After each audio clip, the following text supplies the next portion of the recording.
मैं शंकर कुमार, स्वागत आप सभी का जादूगर मैथ में। ये क्लास 10th का साइंस का जो है ये वायरल ऑब्जेक्टिव है मेरे डियर साथियों, यानी 20 फरवरी को ये ऑब्जेक्टिव आप लोगों को पूछा जाएगा। ये 100% मेरे डियर साथियों ये ऑब्जेक्टिव जो है यानी काफ़ी जो है महत्वपूर्ण होने वाला है 20 फरवरी को। ये जितने भी छात्र छात्रा इस वीडियो को ओपन किए हैं बहुत ही अच्छा किया आप लोग, ये ऑब्जेक्टिव पर आप जो है क्लिक कर दिए, क्योंकि ये ऑब्जेक्टिव जो है 20 फरवरी को 100% यहाँ से आपको पूछा जाएगा। ये क्रैश कोर्स का ऑब्जेक्टिव है मेरे डियर साथ। यहाँ पे देख सकते हैं 80 ऑब्जेक्टिव में से आपको 40 ऑब्जेक्टिव बनाना होता है। ये ऑब्जेक्टिव वायरल ऑब्जेक्टिव है। पहला क्वेश्चन हम करेंगे, पौधों में जनन अंग कहाँ पाए जाते हैं। फटाफट आप भी आंसर देते जाइए ताकि जो आपका प्रैक्टिस हो जाएगा। जड़ में, तना में, पुष्प में, फल में, बताइए पौधों में जनन अंग कहाँ पाए जाते हैं। फटाफट आंसर आप लोग देते जाइए। तो पुष्प में कहाँ पाए जाते हैं, पुष्प में। चलिए इसके बाद आपके स्क्रीन पे यहाँ पे देख सकते हैं प्रकाश संश्लेषण की क्रिया होती है। प्रकाश संश्लेषण की क्रिया होती है मेरे डियर साथियों जंतुओं में, इसके बाद कवकों में, परजीवियों में, हरे पौधों में। आप लोगों को पता होगा प्रकाश संश्लेषण की क्रिया होती है कहाँ होती है, हरे पौधों में। ऑप्शन इसका बिल्कुल डी राइट आंसर हो जाएगा। इसके बाद आपके स्क्रीन पे यहाँ पे देख सकते हैं तीसरा क्वेश्चन, यहाँ पे कह रहा है प्रकाश संश्लेषण क्रिया में ऑक्सीजन किससे बाहर निकलता है। ऑक्सीजन किससे बाहर निकलता है, जल से, CO2 से, ग्लूकोज से, यानी डिकटायोसोम से। जल्दी से बताइए मेरे डियर साथी इसका राइट आंसर। प्रकाश संश्लेषण क्रिया में ऑक्सीजन किससे बाहर निकलता है, तो आप लोगों को पता होगा, ये पहले भी आप लोग को पढ़ा चुके हैं। 3 का जो राइट आंसर हो जाएगा CO2। ऑप्शन इसका जो है सी राइट आंसर हो जाएगा। चलिए इसके बाद यहाँ पे दिया गया है जठर ग्रंथियां कहाँ पाई जाती है। जठर ग्रंथियां कहाँ पाई जाती है मेरे डियर साथियों, जल्दी से बताइए जठर ग्रंथियां कहाँ पाई, यकृत में, अग्नाशय में, अमाशय में, मुंह में, बताइए। तो 4 का जो आंसर होगा मेरे डियर साथियों क्या हो जाएगा, यकृत में। ऑप्शन इसका जो है ए राइट आंसर हो जाएगा। इसके बाद आपके स्क्रीन पे यहाँ पे 5 नंबर में ये ऑब्जेक्टिव वायरल ऑब्जेक्टिव, ये ऑब्जेक्टिव आपको पूछा जाएगा 20 फरवरी को।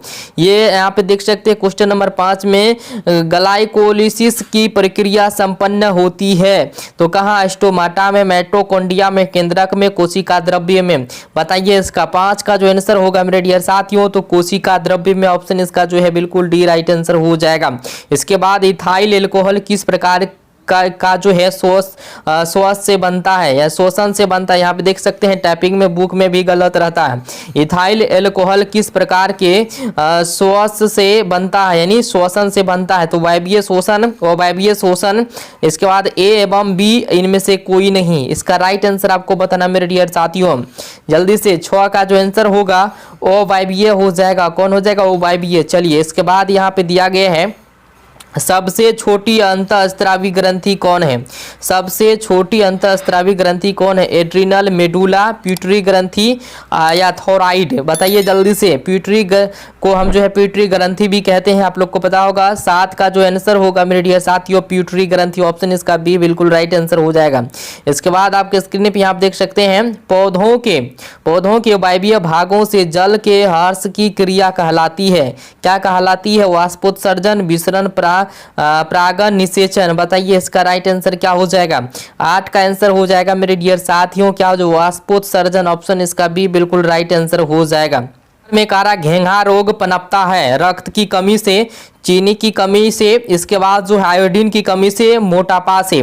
तो ये आयोडीन की कमी से घेंघा नामक रोग होता है, ये आपको पता होगा। ऑप्शन इसका सी राइट आंसर हो जाएगा। क्वेश्चन नंबर 10 में है रक्त हल्के पीले रंग के चिपचिपे द्रव को कहते हैं। प्लाज्मा कहते हैं, सीरम कहते हैं, लिम्फ कहते हैं, सफेद रक्त कणिकाएं। बताइए इसका राइट आंसर आपको बताना। 10 का क्या हो जाएगा आंसर मेरे डियर साथियों, तो सीरम होता है। क्या होता है, सीरम। ऑप्शन इसका जो है सी बिल्कुल राइट आंसर हो जाएगा। रक्तचाप मापने के उपकरण को कहते हैं स्टेथोस्कोप, इसके बाद एमीटर, इसके बाद लैक्टोमीटर, सिग्मोमैफनोमीटर। बताइए इसका राइट आंसर क्या हो जाएगा, जल्दी से बताइए। इसका राइट आंसर हो जाएगा मेरे डियर साथियों 11 का जो है हो जाएगा स्फिग्मोमेनोमीटर। ऑप्शन इसका डी बिल्कुल राइट आंसर हो जाएगा। इसके बाद आपके स्क्रीन पे यहाँ पे 12 नंबर में है वाष्पोत्सर्जन क्रिया पाई जाती है। वाष्पोत्सर्जन क्रिया पाई जाती है जंतुओं में, पौधों और जंतुओं दोनों में, पौधों में, इनमें से कोई नहीं। बताइए इसका राइट आंसर। वाष्पोत्सर्जन क्रिया पाई जाती है तो 12 का आंसर हो जाएगा पौधों में। वाष्पोत्सर्जन क्रिया पाई जाती है पौधों में। ऑप्शन इसका बी बिल्कुल राइट आंसर हो जाएगा। इसके बाद यहाँ पे निम्नलिखित में किसमें खुला परिसंचरण तंत्र पाया जाता है? तो ऊंट में, तिलचिट्टा में, घोड़ा में, मानव में। बताइए निम्नलिखित में किसमें खुला परिसंचरण तंत्र पाया जाता है? परिसंचरण तंत्र पाया जाता है यानी खुला। तो आपको पता है ये 13 का जो राइट आंसर होगा तिलचिट्टा में। ऑप्शन इसका जो है सी राइट आंसर हो जाएगा। इसके बाद यहाँ पे दिया गया है रक्त क्या है? रक्त क्या पदार्थ है, उत्तक है या कोशिका है? इनमें से कोई नहीं। बताइए रक्त क्या है यानी ब्लड जो होता है क्या है? चलिए बताइए जल्दी से। 14 का जो राइट आंसर होगा उत्तक हो जाएगा। क्या हो जाएगा? उत्तक। रक्त क्या है? उत्तक है। चलिए इसके बाद आपके स्क्रीन पे यहाँ पे दिया है मूत्र का पीला रंग किस वर्णक के कारण होता है?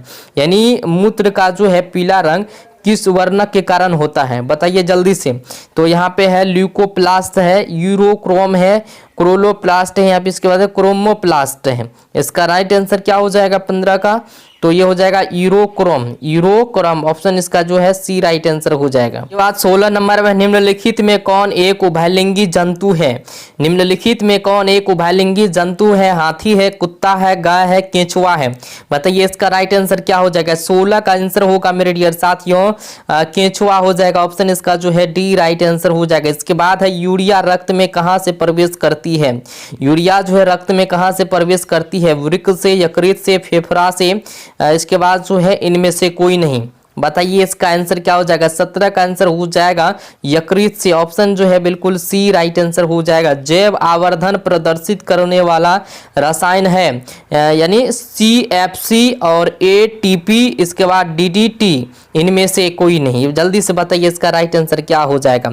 जैव आवर्धन प्रदर्शित करने वाला रसायन है तो इसका राइट आंसर क्या हो जाएगा मेरे डियर साथियों? 18 का हो जाएगा DDT। ऑप्शन इसका जो है बी बिल्कुल राइट आंसर हो जाएगा। आप लोग को पता होगा DDT जो है महिलाओं सबको ये दिया जाता है। इसके बाद आपके स्क्रीन पे है निम्नलिखित में से कौन एक प्राथमिक उपभोक्ता है? प्राथमिक उपभोक्ता अपघटक, मांसाहारी, शाकाहारी, सर्वाहारी। बताइए इसका आंसर क्या हो जाएगा मेरे डियर साथियों? 19 का जो आंसर होगा आपका शाकाहारी हो जाएगा। ऑप्शन इसका बिल्कुल बी राइट आंसर हो जाएगा। चलिए इसके बाद आपके स्क्रीन पे यहाँ पे 20 नंबर में है निम्नलिखित में कौन एक भूमिगत जल का उदाहरण है? कुआं, समुद्र, नदी, तालाब। भूमिगत जल, भूमि से जल जो आता है तो इनमें से उदाहरण पूछा है मेरे डियर साथियों भूमिगत जल। चलिए जल्दी से बताए देखते हैं कौन कौन आंसर दे पाते हैं। 20 का आंसर हो जाएगा कुआं। ऑप्शन इसका जो है ए राइट आंसर हो जाएगा। इसके बाद आपके स्क्रीन पे आप देख सकते हैं प्रकृति चुनाव द्वारा जीवों का विकास कहलाता है। प्राकृतिक चुनाव द्वारा जीवों का विकास कहलाता है। मेंडलवाद, डार्विनवाद, इसके बाद लामार्कवाद, इसके बाद जो है सूक्ष्म विकास। बताइए इसका राइट आंसर। 21 का जो आंसर होगा मेरे डियर साथियों डार्विनवाद हो जाएगा। ऑप्शन इसका सी राइट आंसर हो जाएगा। इसके बाद आपके स्क्रीन पे दिया गया हरे पौधे कहलाते हैं उपभोक्ता, उत्पादक, अपघटक, इनमें से कोई नहीं। बताइए हरे पौधे कहलाते हैं, कौन सी कहलाता है? तो 22 का जो आंसर होगा मेरे डियर साथियों तो हो जाएगा उत्पादक। ऑप्शन इसका जो है बिल्कुल सी राइट आंसर हो जाएगा। 24 नंबर में यहाँ कह रहा लैंगरहैंस की दूपिकाएं कहाँ पाई जाती है? जल्दी से बताइए अंडाशय में, अग्नाशय में, अमाशय में, वृक्क में। बताइए इसका राइट आंसर क्या हो जाएगा? 24 का आंसर हो जाएगा वृक्क में। ऑप्शन इसका जो है डी बिल्कुल राइट आंसर हो जाएगा। इसके बाद है थायरॉक्सिन हार्मोन्स के संश्लेषण में निम्नलिखित में किसका होना आवश्यक है? आयरन का, क्लोरीन का, मैंगनीज का, आयोडीन का। बताइए इसका राइट आंसर कौन सा होगा मेरे डियर साथियों? 25 का जो आंसर होगा मेरे डियर साथियों क्या हो जाएगा? आयोडीन। ऑप्शन इसका जो है डी राइट आंसर हो जाएगा। इसके बाद यहाँ पे दिया गया 26 में निश्चल कणिकाएं पाई जाती है। कहाँ पाई जाती है? निश्चल कणिकाएं पाई जाती है नेफ्रॉन में, न्यूरॉन में, न्यूक्लियस में, इनमें से कोई नहीं। बताइए 26 का आंसर हो जाएगा, यानी न्यूरॉन में। ऑप्शन इसका जो है सी बिल्कुल राइट आंसर हो जाएगा। इसके बाद है यहाँ पे मानव मस्तिष्क का वजन होता है, मानव मस्तिष्क का जो वजन होता है कितना होता है मेरे डियर साथियों? 27 का आंसर आपको बताना मेरे डियर साथियों, फटाफट बताइए।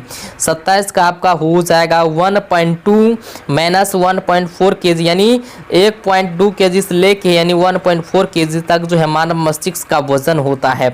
चलिए इसके बाद आपके स्क्रीन पे यहाँ पे दिया गया है, निकट दृष्टि दोष अथवा दूर दृष्टि दोष के निवारण हेतु प्रयुक्त लेंस द्वारा बना प्रतिबिंब होता है।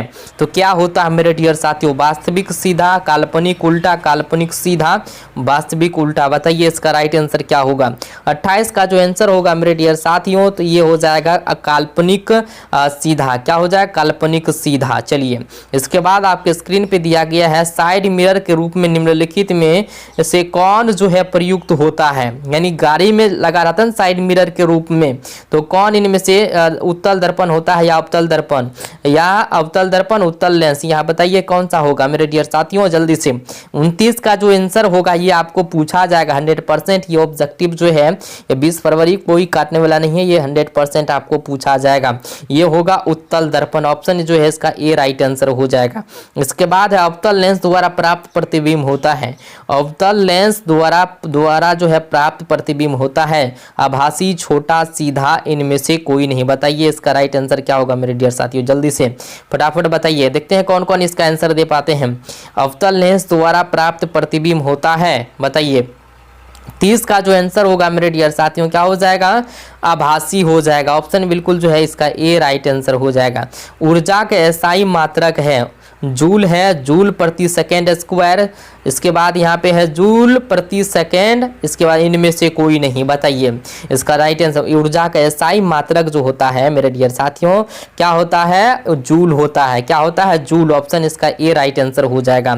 एक बात बता देना चाहते हैं मेरे डियर साथियों, अगर आप लोग जो है तैयारी करना चाहते हैं यानी फ्री में पीडीएफ लेना चाहते हैं तो फ्री में अभी आपको जो हम पीडीएफ दे रहे हैं, एग्जाम तक फ्री में आपको पीडीएफ दे रहे हैं। पीडीएफ के लिए आपको क्या करना होगा? टेलीग्राम ज्वाइन करना होगा। क्या करना होगा? टेलीग्राम ज्वाइन करना होगा। टेलीग्राम का नाम है जादूगर मैथ। जादूगर मैथ जैसे ही सर्च कीजिएगा तो मेरा जो है टेलीग्राम खुल के आ जाएगा। आपको जो वहां पे ज्वाइन कर लेना है। ज्वाइन करने से आपको फायदा होगा, फ्री में आपको पीडीएफ मिल जाएगा मैथ यानी ऑल सब्जेक्ट का। और इस चैनल से जो है जो क्रैश कोर्स आप लोगों को यहाँ पे दे रहे हैं उसको जो है ऑब्जेक्टिव कंप्लीट करते जाइए आप साथ ही साथ।